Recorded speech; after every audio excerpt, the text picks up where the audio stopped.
গত দেড় দশকে পাচারকারী চক্র দেশ থেকে অন্তত 17 লাখ কোটি টাকা বিদেশে নিয়ে গেছে। রাজনৈতিক ছত্রছায়ায় লুটপাট করা ওই টাকায় দুবাই, কানাডা, মালয়েশিয়া, সিঙ্গাপুরে বিলাসবহুল ভিলাবাড়ি, ফ্ল্যাট কিনে আয়েশি জীবন কাটাচ্ছেন পরিবারসহ। আর তাদের লুটের শিকার হয়ে বিভিন্ন ব্যাংক এখন দেউলিয়ার পথে।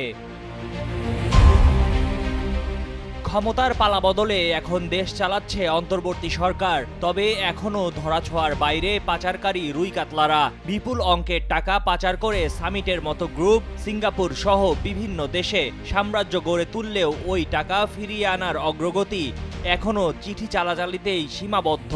টাকা পাচারের ইস্যু যখন সরকারের অগ্রাধিকার, তখনই নতুন করে দুবাইয়ে 847টি বিলাসবহুল ফ্ল্যাট, ভিলাবাড়ি সহ বিভিন্ন প্রপার্টি কেনার তথ্য জানা গেছে।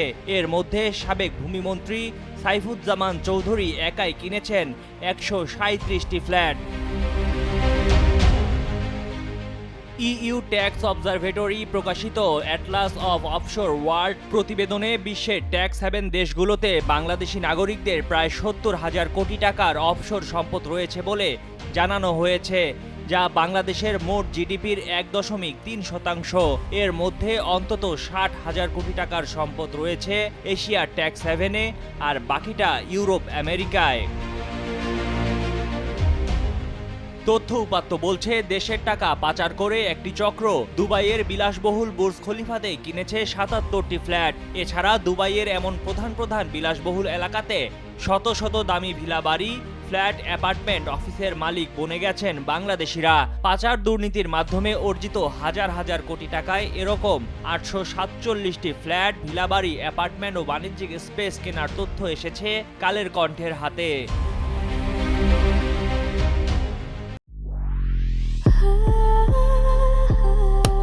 Walton switch, stylish and elegant। তথ্য পর্যালোচনা করে আরও জানা যায়, দুবাইয়ে ফ্ল্যাট, ভিলাবাড়ি ও অন্যান্য প্রপার্টি কেনার শীর্ষ 10-এর মধ্যে 137টি প্রপার্টি কেনায় প্রথম অবস্থানে রয়েছেন সাবেক ভূমিমন্ত্রী সাইফুজ্জামান চৌধুরী। দ্বিতীয় অবস্থানে আছেন রুবাইয়া লস্কর, কিনেছেন 32টি প্রপার্টি। আশিকুর রহমান লস্কর 30টি প্রপার্টি কেনার মধ্য দিয়ে তৃতীয় অবস্থানে আছেন। চতুর্থ অবস্থানে আছেন মোস্তাফিজুর রহমান, কিনেছেন 30টি প্রপার্টি। মোহাম্মদ ইদ্রিস শাকুর 21টি প্রপার্টি কিনে তালিকার পঞ্চম অবস্থানে আছেন। মির্জা সামিয়া মাহমুদ 15টি প্রপার্টি কিনে তালিকার ষষ্ঠ অবস্থানে আছেন।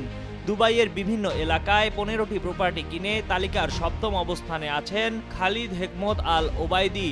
মনোজ কান্তি পাল কিনেছেন 14টি প্রপার্টি, তিনি আছেন তালিকার অষ্টম অবস্থানে। মোহাম্মদ শফিউল আলম 13টি প্রপার্টি কিনে তালিকার নবম অবস্থানে রয়েছেন। কাজী মোহাম্মদ ওসমান 12টি প্রপার্টি কিনে আছেন তালিকার দশম অবস্থানে। সামিট গ্রুপের মালিক মোহাম্মদ আজিজ খান শুধু বাংলাদেশি নন, সিঙ্গাপুরেরও অন্যতম সেরা ধনী। বিশ্বখ্যাত ম্যাগাজিন ফোর্বসের তথ্য মতে আজিজ খান $1.12 বিলিয়ন মালিক হয়ে সিঙ্গাপুরের 41তম শীর্ষ ধনীর তালিকায় নাম লেখান। অথচ এই টাকা তিনি বাংলাদেশ থেকে কোনো বৈধ উপায়ে নিয়েছেন বলে কোনো তথ্য কেন্দ্রীয় ব্যাংকের কাছে নেই।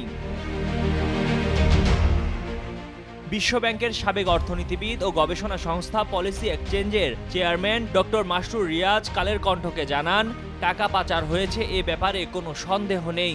মূলত টাকাটা পাচার হয়েছে রাজনৈতিক প্রভাব বলয়ে থাকা ব্যাংকগুলোর মাধ্যমে। সঙ্গে যোগ হয়েছে গত 10 বছরে সরকারি উন্নয়ন প্রকল্পের কাজ ও কেনাকাটায় দুর্নীতির বিষয়টি। শুধু মেগা প্রকল্পেই নয়, ব্যাপক দুর্নীতি হয়েছে 100 বা 200 কোটি টাকার প্রকল্পেও। এই টাকাগুলোই মূলত পাচার হয়েছে। ময়ূখ ইসলাম, কালের কণ্ঠ।